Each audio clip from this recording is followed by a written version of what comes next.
fellow Frenchman, René Arnoux, who says the reason I'm going so slow these days is that I'm used to turbo cars, and these normally aspirated engine cars are a very different kettle of fish to drive, he says. And all I can say to that is... So, anyway, there goes Arnoux. Oh God! Michael Schumacher hits David Coulthard and is out of the Belgian Grand Prix. Maybe he should have been a bit more circumspect about trying to pass him, but he is out, and Mika Häkkinen, in the nicest possible way, will be delighted. Now what is he up to? He's storming down the pit lane, presumably to go. Look at him, he's saying I'm going... Olá a todos, sejam muito bem-vindos, obrigado por estarem aí desse lado e hoje trago-vos um novo vídeo aqui ao canal relativamente à tecnologia, mas desta vez aplicado à Fórmula 1. Portanto, o campeonato de Fórmula 1 este ano começou em fevereiro, já vamos na terceira etapa na Arábia Saudita, vai ser aliás hoje, já foram os qualifyings e portanto eu queria aqui trazer um tópico que eu achei bastante interessante e se acompanham a Fórmula 1 já repararam, a Fórmula 1 está mais competitiva, existem aqui bastantes alterações nos pódios, os tempos estão diferentes e isto é tudo graças a regras e regulamentos impostos este ano pela FIA, que vieram, aliás, até esteticamente alterar em muito os carros. Essas alterações são em muito também geradas para criar precisamente este quase que desconforto nas equipas, nos pilotos em geral, para criar alguma competitividade, mas essas alterações, que algumas delas são visíveis, outras não tanto, são essencialmente também para criar competitividade na própria pista. Portanto, eu resolvi trazer-vos este vídeo, que são essencialmente as 5 alterações principais nos carros deste ano, que eu acho que são realmente fundamentais e vêm fazer uma grande diferença, não só, lá está, na competitividade entre pilotos e equipas, mas também vêm criar alguns desafios às equipas, no sentido de tentarem adaptar-se e de realmente conseguirem desenvolver os carros da melhor forma para se tornarem mais imbatíveis. Portanto, sem perdermos mais tempo, vamos começar pela primeira, que eu destaco, a grande alteração e que realmente é uma das mais visíveis, provavelmente, se não a mais também importante. Vamos falar da asa frontal ou asa dianteira, a front wing, que é possivelmente dos pontos mais importantes do carro, não fosse na verdade esse um ponto que é o início do carro com a deslocação do vento. Portanto, ao contrário das versões anteriores, este ano a asa é mais simplificada. Foi, por exemplo, eliminado o gap entre a asa e o nariz, que na verdade é muito conhecido até por criar uma espécie de um vortex conhecido pelo Y250, que nada mais é do que uma espécie de remoinhos que são gerados numa zona com o intuito de afastar o vento das zonas laterais e especialmente da zona entre o carro e o chão, para que realmente não hajam turbulências debaixo do carro e nas laterais do carro, mantendo assim o airflow entre o carro e o chão muito mais clean e muito menos turbulento. O problema é que isto era altamente prejudicial para o piloto que potencialmente poderia estar atrás. E por isso foi proposta essa alteração frontal com o intuito de diminuir ou eliminar o vortex de todo, o que entretanto algumas equipas já vêm dizer que de facto em alguns aspectos, e é aquilo que é proposto, é positivo quando um carro vai atrás do outro para não ser tão prejudicado com o ar que vem do carro da frente, mas por outro lado perdem na condução geral alguma sensibilidade daquilo que se está a passar na pista. Algumas alterações que vão ter que ser feitas, as equipas podem continuar a desenvolver os automóveis ao longo do campeonato, mas para já o feedback é que realmente perdem alguma sensibilidade na frente do carro, embora ganhem de facto essa questão de que não são tão prejudicadas com o vento, com toda a deslocação do carro que vem à sua frente. Depois, logo a seguir, e passando logo para o final do carro, visto que esta questão frontal também mexe com a traseira do carro, na verdade, vamos passar então para o spoiler ou para a asa traseira. Rear wing, que é como se diz em inglês.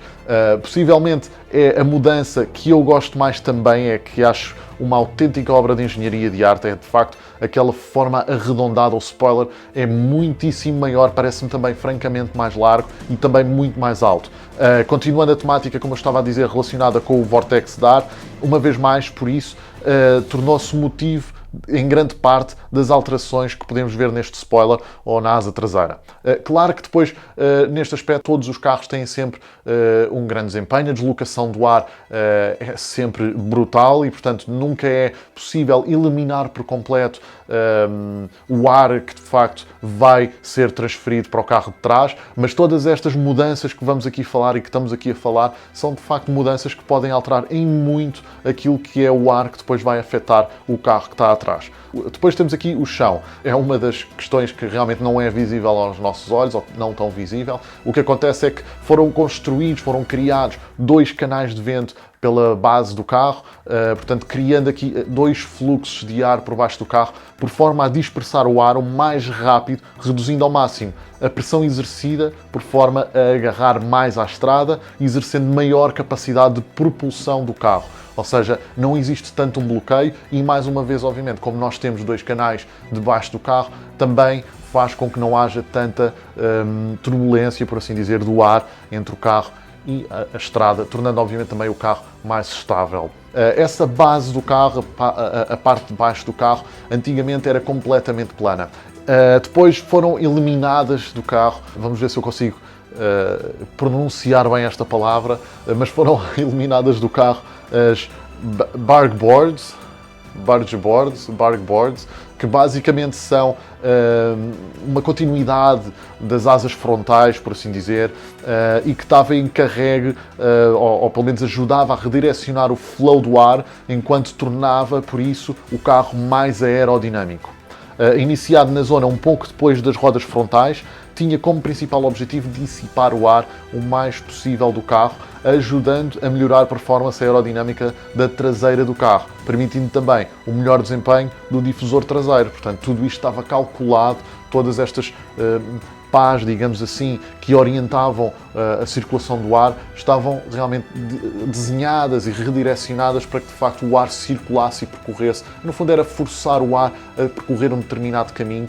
Agora, apesar destes benefícios todos, que realmente criavam ao carro, isto foi removido, pois interferia em muito significativamente na aerodinâmica e na performance do carro atrás, o que na prática se traduzia numa dificuldade muito maior em ultrapassar para o piloto que estava atrás. Portanto, mais uma alteração, já estamos em 3 alterações que foram feitas realmente para não prejudicar o piloto que possa vir atrás. Portanto, obviamente, aumentar a competitividade neste sentido na pista entre pilotos e, portanto, para favorecer, para melhorar o espetáculo, porque realmente parece-me que é isto que a Fórmula 1 precisa, parece-me que a Fórmula 1 precisa de corridas em que os pódios estejam constantemente a ser disputados até ao último segundo, é isto que nós gostamos de ver.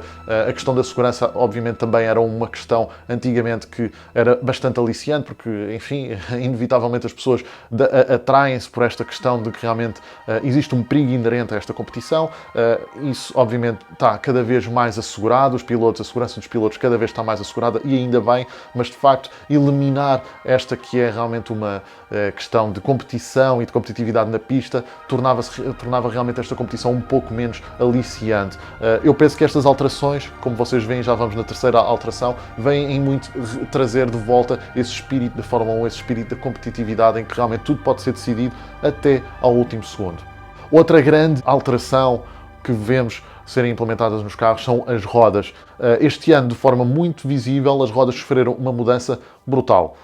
Se não estou em erro, a regra diz que podem ser usadas rodas de 18 polegadas, portanto, ao contrário do que acontecia antigamente, que eram apenas de 13 polegadas. Antigamente só podiam ser de 13 polegadas, portanto, as rodas agora são muito maiores, muito mais parecidas, com o diâmetro muito mais idêntico àquilo que realmente também se passa na realidade nos carros de alta performance, por exemplo, que vemos circular nas estradas, sendo uma jante muito maior, o perfil do pneu é muito mais baixo. Como isto, se vieram novas tampas das rodas que já existiam noutras alturas e agora voltam com mais designs complexos, melhorando a aerodinâmica. Com este aumento significativo das rodas, foram introduzidas também uma espécie de asinhas no topo das rodas, que no fundo têm como principal função reduzir ao máximo possível a turbulência ou instabilidade causada pelo ar em rodas de maiores dimensões, conferindo assim uma precisão e estabilidade superiores. Para finalizar, assim como a base do Fórmula 1, que não é muito visível, temos também aqui outro componente que também não é de todo visível, mas é muito importante e veio aqui cumprir outro regulamento imposto pela FIA, mas que eu acho que também está muito interessante. Estamos a falar do fuel, do combustível.